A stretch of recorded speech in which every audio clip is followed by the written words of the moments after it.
After years of transforming failing restaurants on kitchen nightmares, Gordon Ramsay set his sights on America's struggling hotels and hotel hell. In 2012, the series premiered in Windsor, Vermont, a New England town along the Connecticut River. Here stood the Juniper Hill Inn, positioned high above the valley.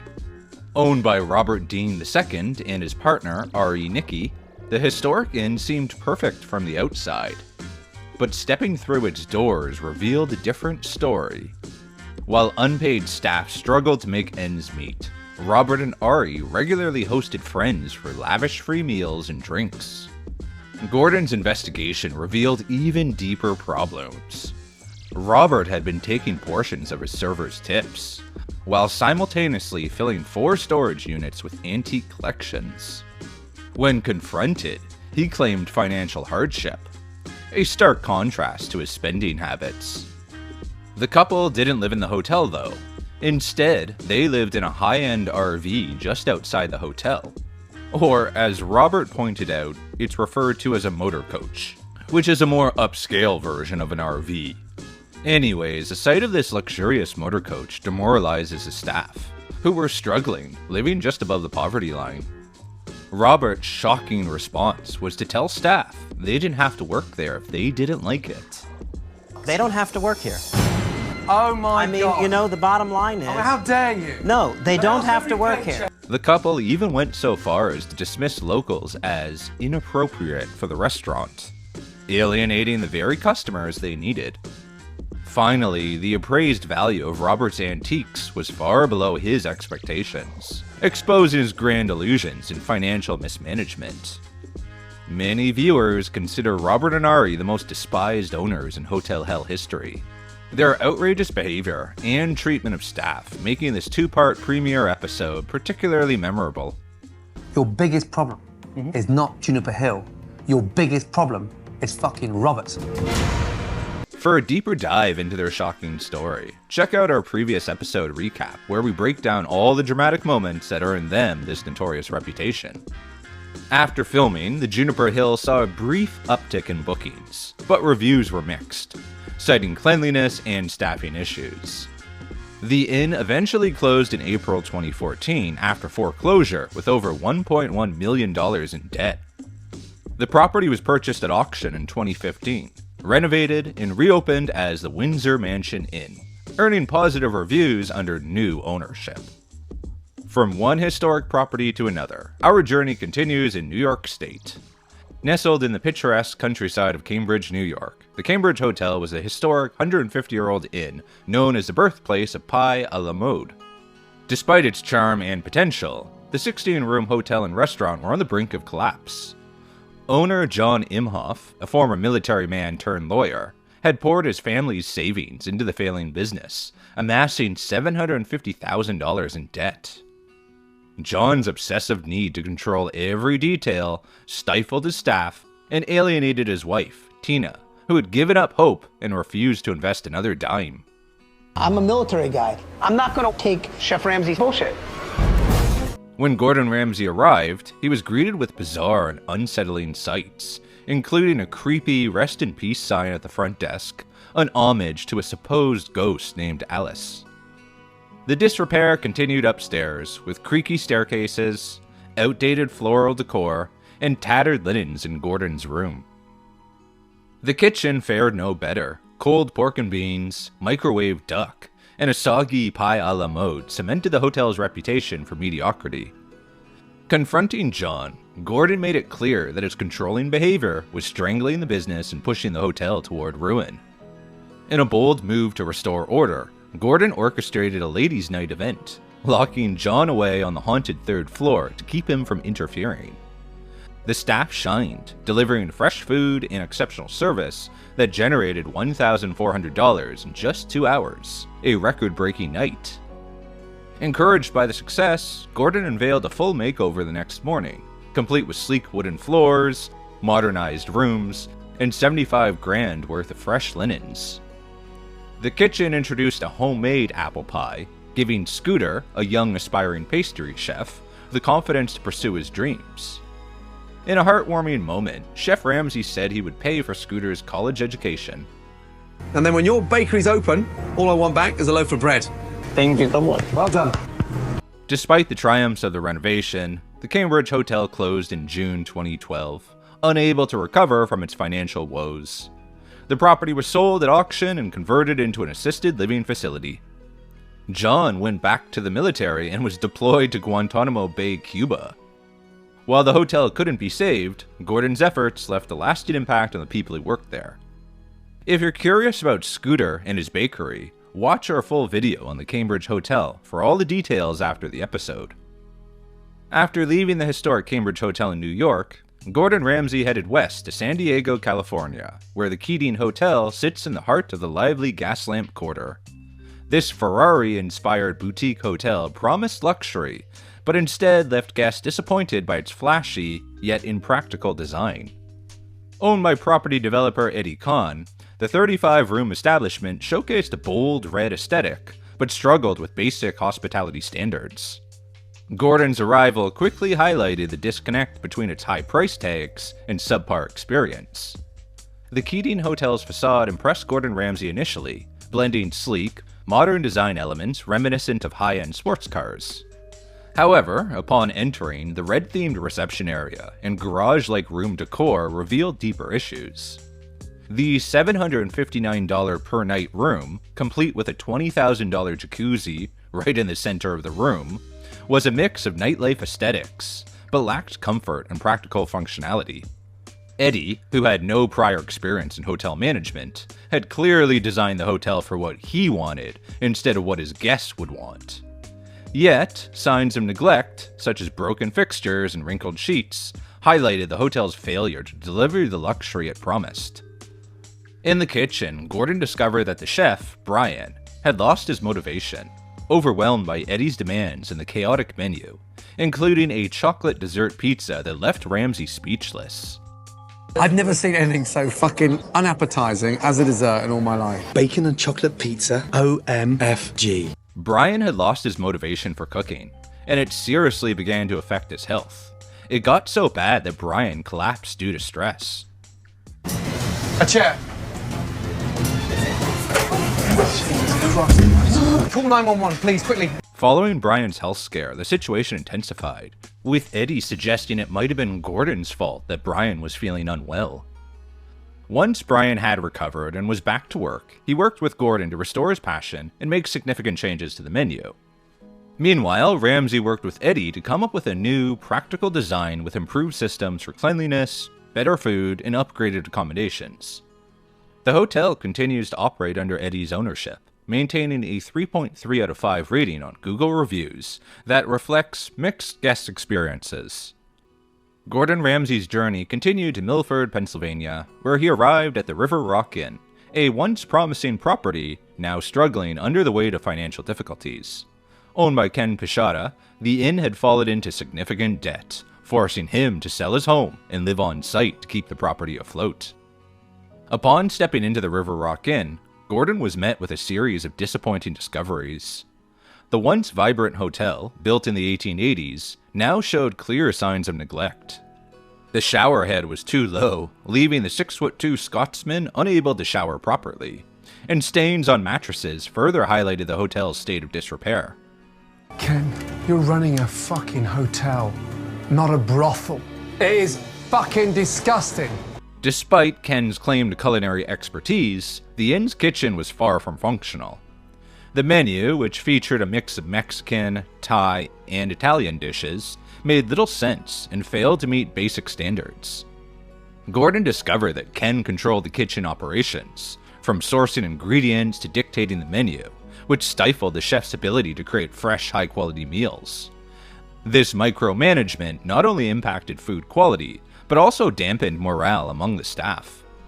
Together with the dubious hygiene standards, this featured one of Gordon's most memorable quotes, making it a remarkable episode.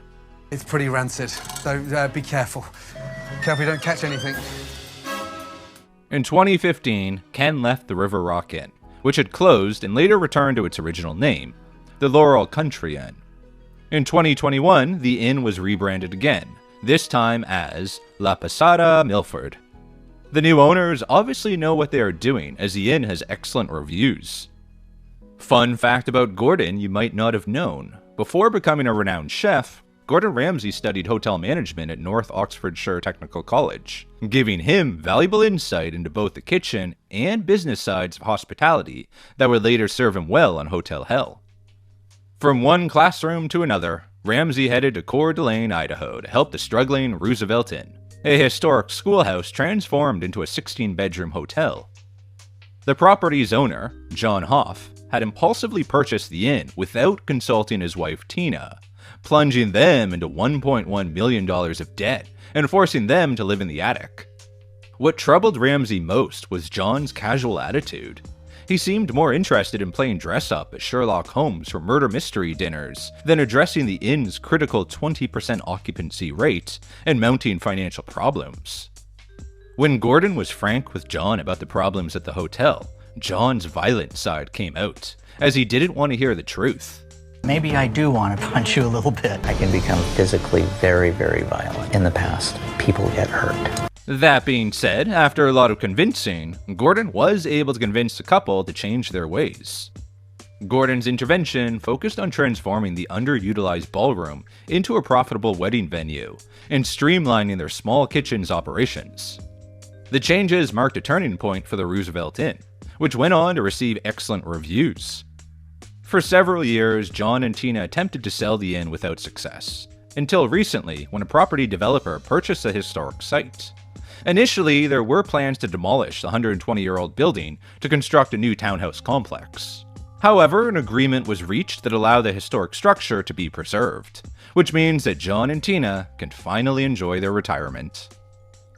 In his journey across America's struggling hotels, Gordon Ramsay's next stop took him to Las Cruces, New Mexico, where he encountered Mesa de Mesa, a 14-bedroom boutique hotel where the first sign of trouble was, ironically, the lack of a sign at all. Owner Callie, a former aspiring singer, had sunk $2.4 million into purchasing and remodeling the property, only to create what Ramsay described as a bland, beige airport hotel where guests were required to sign waivers protecting the Venetian plaster walls. More concerning was Callie's insistence on performing share covers on one of the 3 stages scattered throughout the property, while neglecting basic hospitality needs like breakfast service and pool maintenance. We get a lot of telephone calls. Is Callie singing tonight? The tension reached a breaking point when her poor management led to the departure of both her hotel manager and his wife after a heated confrontation in the kitchen. Under Ramsay's guidance, the hotel embraced its local Mexican heritage, transforming the restaurant menu and decor from forced Tuscan to vibrant Southwest. The property's prep cook David, who ran a successful Mexican food truck, was promoted to breakfast chef, and Ramsay symbolically presented Callie with a microphone frozen in ice to end her impromptu performances. I would pay you $100 not to sing. After Gordon's departure, Callie largely reversed Ramsay's changes. There's little evidence left that Chef Ramsay was ever here, Callie told a local TV station. 2 years later, in 2016, she separated the restaurant from the hotel, renaming it NM Grill and Bar, marking the 3rd transformation of the facility within 5 years. However, this venture also struggled to gain traction, and in 2017, Callie sold both the hotel and the restaurant to a new owner. They swiftly rebranded the property as Hacienda de Mesa in an effort to shed the negative reputation that had developed during its Hotel Hell episode, along with the backlash that ensued.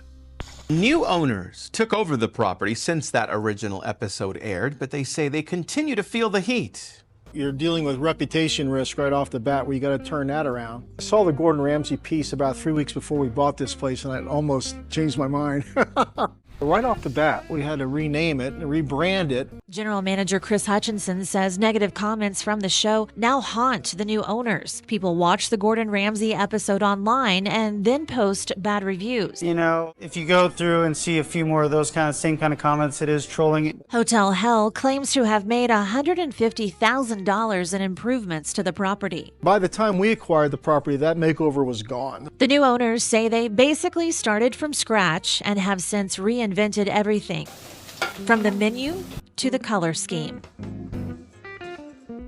Continuing his mission to save America's struggling hotels, Gordon Ramsay arrived at the historic Monticello Hotel in Longview, Washington, where he encountered one of his most unusual ownership situations.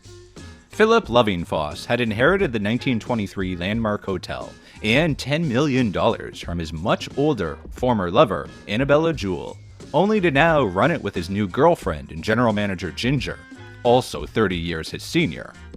The hotel was hemorrhaging money at an alarming rate of $400,000 per year. Yet, Philip seemed more concerned with maintaining his collection of cars and diamond accessories than addressing the property's fundamental problems. Most of the hotel rooms were being used as storage for the owner's personal belongings, forcing guests into an adjacent motel, misleadingly branded as the hotel's North Wing. Meanwhile, the restaurant served prepackaged food, with Gordon quipping, it's like a dish ready for one of Philip's girlfriends. No teeth. Oh, God. In addition to that, staff were underpaid, and Philip's growing drinking problem had recently resulted in a DUI. Under Ramsay's guidance, the hotel cleared out 4 new suites and implemented room service with a fresh, locally sourced menu. More importantly, Philip agreed to seek treatment for his alcoholism, with the restaurant chef Dan, 9 years sober himself, offering to be a sponsor. However, despite these changes, the hotel's troubles continued after filming. Philip's downward spiral continued after the show ended. He was arrested for another DUI offense, and his legal troubles escalated when he threatened a judge during a court hearing, landing him in jail. The property passed through several owners who attempted various renovations before selling in August 2019, when it was finally transformed into modern studio apartments that preserved its original architectural character. Continuing his tour of troubled accommodations, Gordon Ramsay arrived at the Applegate River Lodge in Oregon, where he found a stunning property torn apart by family dysfunction. The 22-year-old lodge, designed and built by Richard and Joanna Davis, had deteriorated since their divorce, with Richard, now calling himself Pa Bud, more interested in smoking pot than managing the business. A lot of people say there's too much pot smoke and too much music, too much of this and too much of that. That's not my take on it. The situation was made worse by their sons Dusty and Duke, who ran profitable restaurant and music ventures within the hotel, but contributed nothing to their struggling mother. While Joanna shouldered $1 million debt and monthly losses of up to $15,000, guests endured dirty rooms and late-night concerts in the lobby. I don't do drugs, so I never thought I'd see a dancing mushroom, but I was wrong. Under Ramsay's guidance, the family finally confronted their issues, with the sons reconciling and agreeing to help their mother run the property as a unified business. The renovation included new luxury tent bedrooms, a modernized check-in system, and moving the concert venue outdoors to avoid disturbing guests. Though the changes brought initial improvement, mixed reviews continued until 2022, when Joanna sold the property, now renamed the Lindsay Lodge, to pursue her dream of traveling. Joanna Davis and her family owned the lodge for the last 30 years, but decided to sell and focus on other things like travel. Meet Anna and Mike Eastman. The two are longtime Rogue Valley residents. Anna fell in love with the Applegate River Lodge when she went to a wedding here 20 years ago. We just kind of fell in love with the idea of everything it could be and so much potential and the beauty of the Applegate in general. The Lindsay came from Lindsay Applegate, who founded the Applegate, and that was our inspiration of keeping the history of the lodge, but also bringing some new energy and a fresh start for us, too. We did a lot of remodeling in the restaurant, especially to putting in new floors, lighting, painting, adding some walls. The backdrop is obviously incredible, so I think with some new life and some new energy, this place has a very high potential, and we're just excited to see where we can take it. Following his string of troubled properties, Gordon Ramsay's next visit revealed a uniquely touching story at Hotel Chester in Starkville, Mississippi. Owned by David and Suki Mullendore, the 36-room hotel had once thrived under David's expert management, drawing from his 39 years of experience as a hotel inspector. Things appeared to be fine when Chef Ramsay arrived, as David was even joking in a cheerful mood. Here's 2 keys, as men don't follow instructions as well as women. Or in case you get lucky, hell yes. However, when Ramsay meets with the couple, they reveal that their success abruptly ended after David endured a severe car accident, leaving him bedridden with broken ankles and back injury. The accident forced Suki to leave her real estate career to run the hotel, despite having no hospitality experience. With mounting debts reaching $900,000, the couple lost their home to foreclosure and moved into the hotel's handicapped room. The situation was made worse by Suki's struggling attempts to serve Japanese cuisine, despite the hotel's proximity to a university campus full of potential customers. Unlike many of his hotel hell encounters, Ramsay found himself deeply moved by the couple's plight and willingness to accept help. His intervention included modernizing the rooms, creating a beer garden with craft brews on tap, and hiring a professional chef to replace Suki in the kitchen. Most touchingly, he even secured them an apartment so they could stop living in the hotel. Gordon paid the rent for the first 6 months at their new place. He very much wanted for us to be together, and that was so lovely. That's pretty damn awesome, no question about it. The changes proved transformative. Hotel Chester became a local hit with college students, particularly famous for its Gordon Burger, and continues to operate successfully today with overwhelmingly positive reviews online, and, more importantly, with the couple working together as a team. While the beer garden closed during the pandemic and was replaced by a short-lived restaurant, the space now sits vacant. The hotel, however, continues to thrive and proudly features Gordon Ramsay's involvement on their website. Moving from Mississippi to Minnesota, Gordon Ramsay encountered one of his most frustrating cases at the historic Calumet Inn in Pipestone. Built in 1887 and named after the Native American word for peace pipe, the hotel had fallen into the inexperienced hands of sisters Rena and Vanda Smrkovski, after their father purchased it for them. Despite having zero hospitality experience, the sisters had stripped their capable general manager Mandy Thompson of her duties and routinely slept until 3 p.m. The situation was particularly painful for their parents, who were forced to move into the hotel to help keep it running. While their mother Rita worked 7 days a week without breaks, the sisters blamed their staff for the hotel's problems and threatened to withhold pay. A lot of times I feel like people come to work just to make tips and for their paycheck. The tension reached a breaking point when Mandy, who had been working 60-hour weeks while raising 2 children, walked out after being accused of lack of commitment. Committed? F you, I've been here for 3.5 years. I'm f***ing done. Committed. You stupid bitch. Under Ramsay's intervention, the sisters finally agreed to step back and return control to Mandy. The hotel received a complete makeover with brightened rooms, new mattresses, and a gym, while the restaurant began featuring Rita's Thai recipes.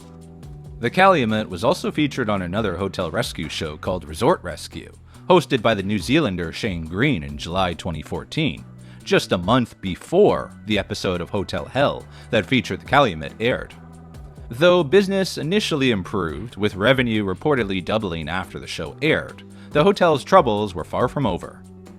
After changing hands multiple times, including a brief return to the sisters' ownership, the Calumet Inn was condemned in 2020 for fire code violations, and while it later reopened, the historic hotel closed in May 2022, leading to ongoing legal battles between the current owners and the city of Pipestone that culminated in a December 2024 court ruling dismissing the owners' claims of constitutional violations. Though the owners maintain they are committed to eventually reopening the historic property. Moving to Vermont, Ramsay encountered a unique situation at what he initially thought was a luxury Four Seasons hotel chain, but turned out to be the Four Seasons Inn, run by former construction worker Sandy McDougal. The $1.1 million property had a distinctive feature. It doubled as a dog kennel, but was plagued by more concerning issues, including staff who weren't being paid. The problem stemmed from Sandy's misplaced priorities, as he spent more time attempting to be a chef than managing his property. All the while, his dog Layla had free reign of the hotel, disturbing guests in the dining room while the rooms themselves suffered from cleanliness issues, and the unused dog kennels fell into disrepair. A hair was found. A what? A dog hair. A dog hair? Impossible.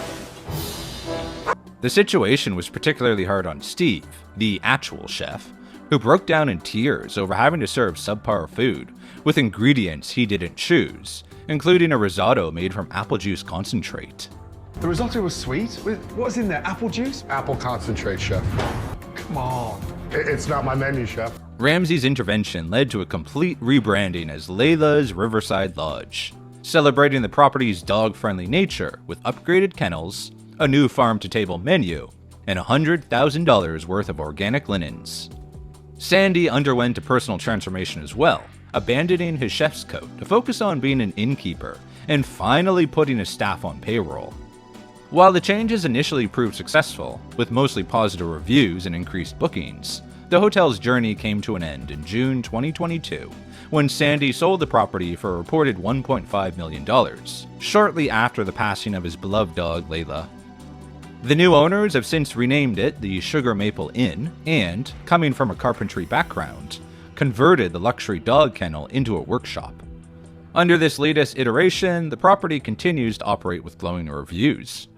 Ramsay's next challenge took him to Connecticut's oldest inn, the historic Curtis House Inn. Built in 1736 and run by the Hardesty family for nearly 60 years, Ramsay is initially impressed upon entrance, even flirting a little with the front of house staff member Shirley. And what's your first name? Babe. I don't know you're a babe, but what's your name? Shirley. Shirley. Nice to see you, my darling. Gordon has always had a way with the more mature female staff members, hasn't he?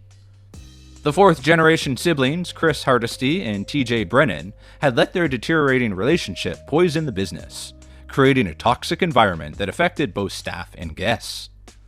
The inn faced serious issues, including unsecured credit card information stored in an open book at reception. Chef Ramsay even shows just how effortless it is to grab the book and leave with it. Beyond the physical issues, the emotional toll on the family was evident as the siblings refused to even look at each other while working in the kitchen, where Chris had resorted to reheating frozen ingredients rather than cooking fresh meals. The situation had become so dire that longtime server Opal quit during filming, and their mother Trudy feared losing the family legacy that had stood for generations. You're a mean, horrible bitch. If we were married, we'd probably be divorced by now. Fortunately, with Chef Ramsay's help, the siblings finally confronted their issues and committed to working together, leading to modernized systems, renovated rooms, and a new menu celebrating the family's history. The inn even embraced its supernatural reputation by joining Connecticut's haunted tour circuit. Here we began investigating. Even celebrity chef Gordon Ramsay once featured the state's oldest inn on the TV show Hotel Hell. Ramsay's unsettling difficulty exiting his room during a 5-day stay. Babe, let me out. It must be the bloody ghost. A strong female entity, described as being matronly, is also known to be hanging out inside the dining room, as well as a former employee named Joe who died in 1985. Yet, despite initial improvements and positive reviews, the Hardesty family's ownership of the historic property came to an end when they sold it in September 2018. The property now operates as 1754 House, marking the end of the family's 65-year legacy.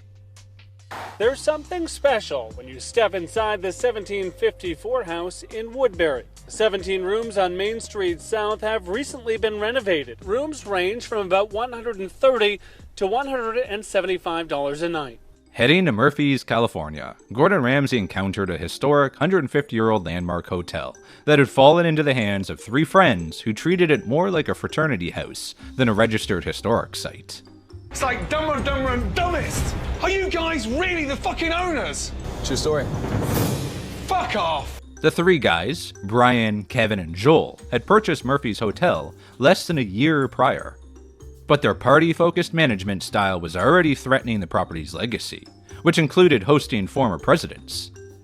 The situation was particularly troubling, given the hotel's prime location among 16 local wine-tasting rooms. Instead of capitalizing on this opportunity, the owners seemed more interested in hosting wild parties that kept guests awake, with Kevin notorious for giving drunken lap dances, and Brian making himself Employee of the Month. Owning a bar at 32 years old can be just a great party. We were taught during college, it's good, binge drinking is fun. While Ramsay attempted to professionalize the operation by making Brian the primary manager and implementing new rules against drinking on the job, the wild party atmosphere in Murphy's has only intensified over the years. Today, the historic hotel remains at the center of what locals call the Town of Two Faces, where wine-tasting retirees clash with rowdy bachelorette parties, and guests still dance on countertops before getting sick outside. Though the hotel continues to operate, it seems some old habits die hard in this California town that's earned a reputation as America's secret Tuscany. Ramsay's journey took him back to Idaho, this time to Island Park, where he discovered Angler's Lodge, a property built from scratch by Dave and Dee Dee Ebby, alongside one of the area's premier fly fishing spots. The lodge had enjoyed remarkable success when it had opened in 1999, running at full capacity nightly, until tragedy struck with the loss of their 10-year-old son Dalton, causing Dee Dee to withdraw from the business and occupancy to plummet to 25%. Things had become quite grim. However, their son Zach wasn't particularly fond of Chef Ramsay's straightforward communication style when the Scotsman was being his usual blunt self. The language that you used wasn't that of an English gentleman. I don't appreciate you using that language with my angel of a mother. Zach was technically serving as general manager, but spent most of his time at the bar, while tension simmered in the kitchen between Chef Gina and sous chef Art. The food quality had gone downhill with frozen wings and poorly prepared trout, while Dave's controlling nature and reduced investment in ingredients further complicated matters. More concerning was the lodge's strained relationship with locals, who felt unwelcome in what should have been a community gathering place. Following a challenging relaunch, Gordon had to replace Gina with Art, due to her ongoing issues, while Ramsay highlighted Zach's hypocrisy regarding his language in front of his mother. You don't know shit. You've just sworn in front of your mother. That's disgusting behavior, young man. Stop being a hypocrite. That was a mistake, and I apologize, Mom. Ramsay brought in a consultant chef to work with the family and helped orchestrate a reconciliation with the local community. The intervention seems to have had a lasting impact. The Ebby family still operates the lodge today, having expanded to include rental cabins, though reviews remain mixed. Ramsay's next visit took him to Southbridge, Massachusetts, where Jonathan and Lisa Kroc ran the Vienna Inn, an Austrian-themed hotel that had become the subject of local rumors about swingers parties in its basement. The property, purchased in 2000, suffered from Jonathan's half-hearted cooking and Lisa's overbearing management style, which included allegedly hitting staff and failing to provide proper paychecks. It's like so disappointing that you guys feel this way. I thought we were friends and Our chicken was roasted 2.5 days ago. it was roasted 2.5 days ago? The problems ran deep, from staff being forced to purchase their own $300 costumes, to cross-contaminated meat in the kitchen, and 2-day-old chicken being served to guests. The dining room was cluttered with bizarre decorations, including a dead man's violin, while Lisa's emotional outbursts and the couple's frequent arguments often disrupted service. I love you so much and you're such a great guy, but you suck as a business partner. You really suck. Thanks. Despite Ramsay's interventions, including new uniforms, an updated menu, and an online booking system, the owners proved resistant to change. Lisa complained about the limited renovations and immediately began returning the clutter to the dining room after filming. In 2015, the couple even welcomed Marcus Lemonis, the star of the show The Prophet, as a guest. Yet, tragedy struck in November 2017 when a fire caused extensive damage, which caused the permanent closure of the Vienna Inn. The property was sold for just $30,000 in 2018. The property stands derelict today, still in its fire-damaged state. Perhaps one day, someone will restore the building to its former glory.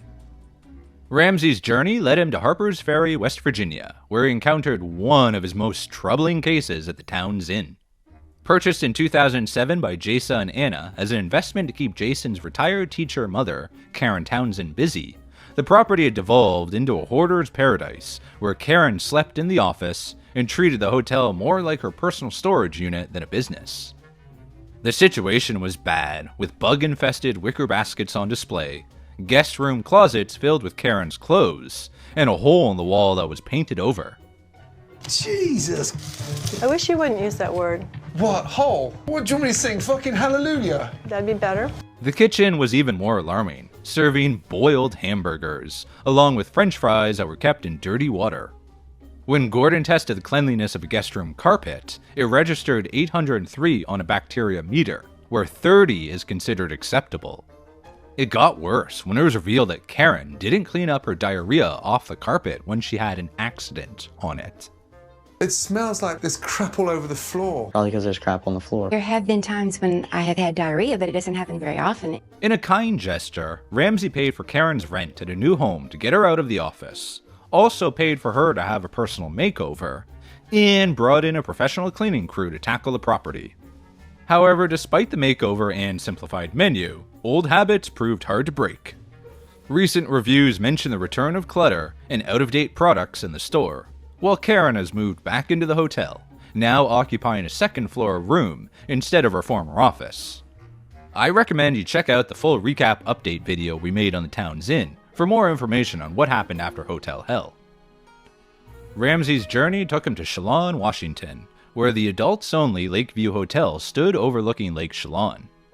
Owners Brent and Afni McDonald were losing $30,000 monthly, a situation made worse by Brent's antagonistic relationship with local businesses and his 3-week vacations to Mexico while the hotel sat closed. The problems ran deeper than just poor management. In one of my absolute favorite moments from Hotel Hell, Chef Ramsay asked why they were serving frozen hamburgers instead of fresh. There's no such thing as a fresh burger, at least here in Eastern Washington. We cannot get fresh. You find me the burger. A claim Ramsay disproved by ordering one from a local competitor and bringing it to show Brent that a fresh burger indeed exists. More disturbing were allegations from former staff that Afni would retrieve discarded food from the garbage, wipe it off, and send it back out to customers. The property itself was covered in cobwebs, with air conditioning filters cleaned just twice yearly, and sheets that hadn't been changed in a week. Even with Ramsay's attempts, including a revamped menu featuring local wines and a transformed ice cream parlor, Brent proved resistant to change. He maintained the controversial adults-only policy, and later claimed his difficult behavior on the show was just an act for drama. Brent also claimed that the show planted stains on the bedsheets for Ramsay's inspection. Stop 1 week ago, and they're not cleaning them properly. Stop just for once today! Fucking lying! The hotel's reputation continued to decline, particularly due to Brent's treatment of customers, as evidenced in scathing online reviews. The Lakeview Hotel finally closed its doors in 2021, marking the end of another failed rescue attempt. Today, the location is occupied by another hotel called The Landing, which has mixed reviews. Following his tour of troubled hotels across America, Gordon Ramsay's next stop brought him to the historic town of Newton, Pennsylvania, nestled in the heart of Bucks County, just north of Philadelphia, where he encountered the Brick Hotel, a property where former child therapist Verinder Kaur and her son CJ had created a revolving door of employment since purchasing it in 2006. Originally sold to them as a hands-off investment that would practically run itself, it was anything but. When we first purchased the place, we were told that it was going to be a sort of a hands-off. It'll run itself, you just have to watch it. The hotel had cycled through over 50 staff members in just 8 months, with some employees lasting just a single shift. Before even entering the property, Ramsay met with a group of former employees who painted a disturbing picture of Verinder's management style. They described her as dictatorial, and claimed she routinely withheld wages, and even called the police on staff who demanded payment. The fact that she was a former therapist for children makes this even more disturbing. The physical state of the hotel was equally concerning, with bullet holes in the walls, smashed windows, and shocking hygiene levels, including a shower curtain that registered 5,680 on Ramsay's bacteria meter, nearly 190 times the acceptable level. During a one-on-one conversation in his car with CJ, Ramsay realized that CJ possessed more common sense than his mother. The way we were brought up and raised in India, that tone in conversation doesn't work here. You adapted brilliantly come to this country, but she's one tough cookie. Under Ramsay's guidance, CJ began taking a more active role in the hotel's management, allowing his mother to step back from daily operations. Though initial reports suggested improved staff retention and reputation, the improvements proved temporary. The hotel is still operating today, but has only average reviews, with a 3 out of 5 rating on TripAdvisor. Interestingly, someone who identified themselves as Verinder Kaur commented on the video I made about the Brick Hotel. In it, she said, "The whole Hotel Hell episode by Gordon Ramsay was one big lie. Propaganda for his show ratings. The hotel was not renovated by Gordon Ramsay. He gave us a bad name. Regret his visit. Today, the property is totally renovated with hardwood floors, new carpet. And we are the best steakhouse in area. Even Restaurant Impossible chef Robert Irvine dined with us and raved about the place. Gordon Ramsay should be ashamed of himself." Anyways, continuing his coastal travels, Gordon Ramsay visited Fort Pierce, Florida, a scenic beach town along the Atlantic coast where the beachfront inn and inlet stood in a prime waterfront location, though its potential was being squandered by owner Brian Paul, who had opened the hotel in 2012 using funds from his family's fish market with no prior hospitality experience. Despite its enviable setting, the property had devolved into a rowdy party spot where paying guests were forced to endure late-night noise and brawls. The situation was particularly absurd, given the hotel's proximity to fresh seafood through Brian's family business. Yet after falling into debt to his brother Eric, Brian had switched to serving frozen fish, while his longtime friend and executive chef Ben allowed raw chicken to be stored with cooked meat in a festering walk-in cooler. The property itself was in shambles, and despite being on the beach, they had a shortage of beach towels for guests. In one hilarious scene, Ramsay tells Brian to find some towels, causing him to sprint off to get one.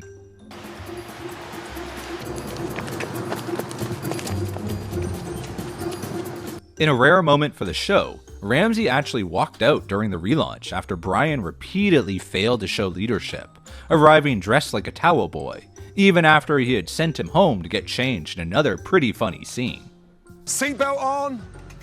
I'll be back. I'll be back. I'll be ready.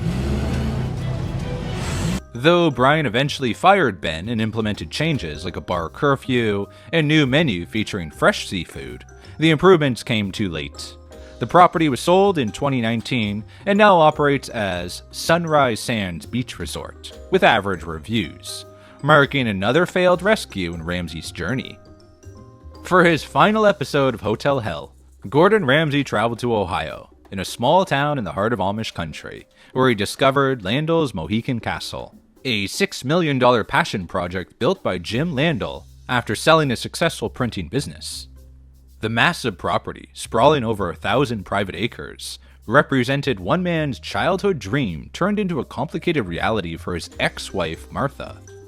The castle's trouble began in 2008 when the restaurant burned down just days after their insurance had lapsed, leading to Jim and Martha's divorce and Jim's initial retirement from the business. Martha was left to shoulder the entire operation while their son, Jimmy, nominally the general manager, worked as an untrained cook who admitted to Googling how to prepare menu items he'd never made before, and it showed in the quality of the food. It's like my granddad's foreskin. Not good. No wonder Grandma used to get upset at night. The property's value had plummeted to just $2 million, and the events hall was being managed by staff with no formal training. Ramsay realized that the key to revitalizing the place was to make it a premier wedding destination. But what Ramsay saw when he arrived was anything but that. New territory for me. I've never seen a space, member of staff so disconnected. I don't think we thought it was going to be like this. In a rare success story for the series, Ramsay's intervention, which included an emotional letter from Martha to Jimmy about her struggles, led to lasting positive change. Jimmy stepped up as a proper general manager, completing management training and losing 65 pounds in the process, while Martha was finally able to step back from daily operations. The castle continues to operate successfully today, hosting over 100 weddings annually, and expanding with a new 14-suite addition called The Stables in 2018. Looking back across all episodes of Hotel Hell, the success rate of Ramsay's interventions tells a sobering story about the challenges of hotel management. Out of the hotels featured throughout the series' run, only a small handful remain operational today as their original businesses. This sheet shows the current status of each property: open with original owners, open but under new management, open but operating under a new name or concept, or closed. 6 of the 20 hotels are still owned by the owners that appeared on Hotel Hell, or roughly 30%. 3 are still open, but under new management, or 15%. 7 of the hotels, 35%, have been sold and rebranded under a new concept. And finally, 4 of the hotels, 20%, have closed completely. That means at 45%, 9 of the 20 hotels are still open today, whereas 11, 55%, have either shut or are operating under a new name or concept. I've included a link to the sheet containing the names and statuses in the video description if you want to check it out yourself. Oh, and if you're interested in this kind of thing, I did a similar deep dive into what happened to all the restaurants from Kitchen Nightmares. Definitely worth checking out.